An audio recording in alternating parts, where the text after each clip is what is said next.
guys, how you doing? Back here again today. Did the shoot yesterday afternoon. Weather wasn't particularly good. There was a little bit clearing, but that tropical cyclone that's become a rain depression is still around. It's been pouring all night. But yesterday afternoon, the sky cleared enough.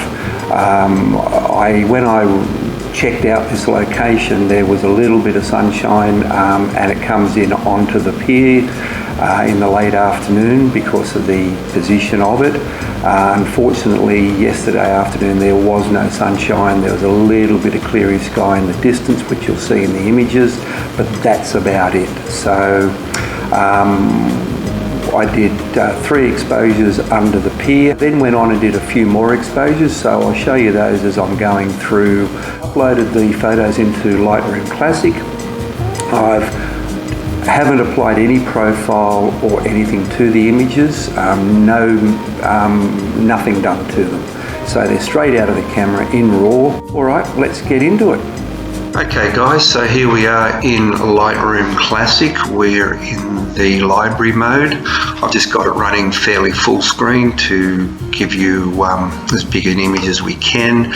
So on the left, this one here is the first image, and as you can see, that's 61 seconds at f16. Sorry, I did say f8 before, but it is f16, 100 ISO with the Sony 20mm 1.8G series lens. That's with the Kase 1000 ND filter. Now this shot here, the next one, so this one is a 15th of a second at f22, still ISO 100 with the 20mm Sony lens, and that is without any filter at all in place. Now this one here is the third image, and this one is with the Hoya ND 1000. It's 61 seconds f16 at 100 ISO, so that is the same exposure as what we had for the Kase ND 1000. So both that and that image are identical. Now I also did a similar shot here, or the same idea. This one 30 seconds at f8 ISO 1000. All these are shot with the 20mm Sony lens.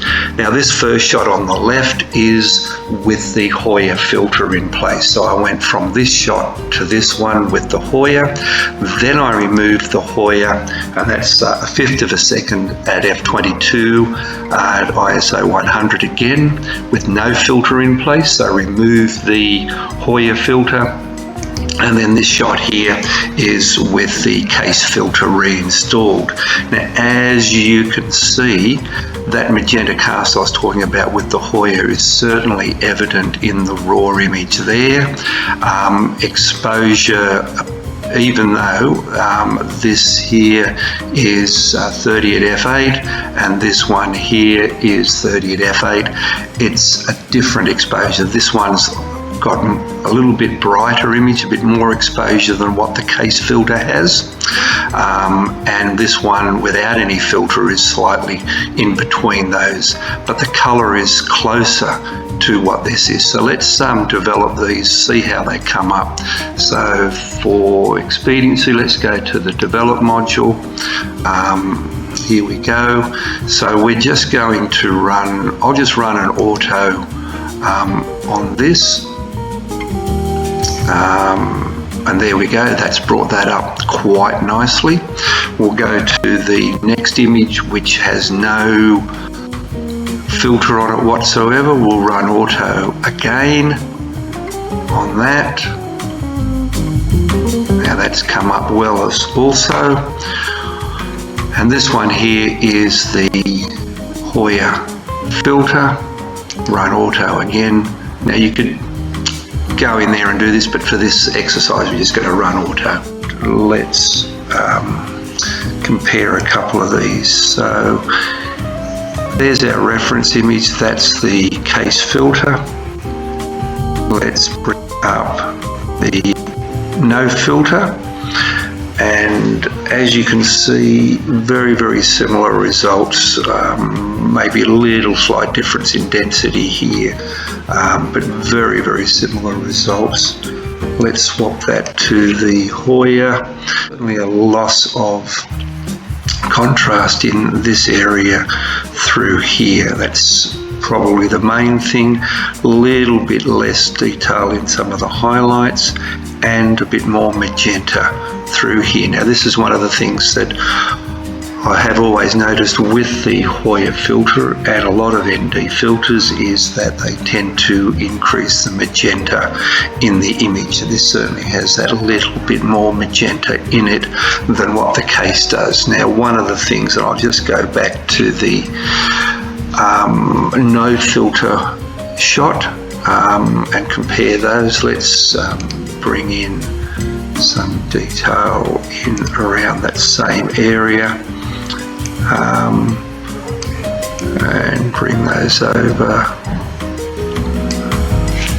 Very little difference, and one of the things that Kase does say is that their filter is very color neutral. Now all of the ND filter manufacturers tend to say that they are color neutral, but I think this is probably the most color neutral that I have tested.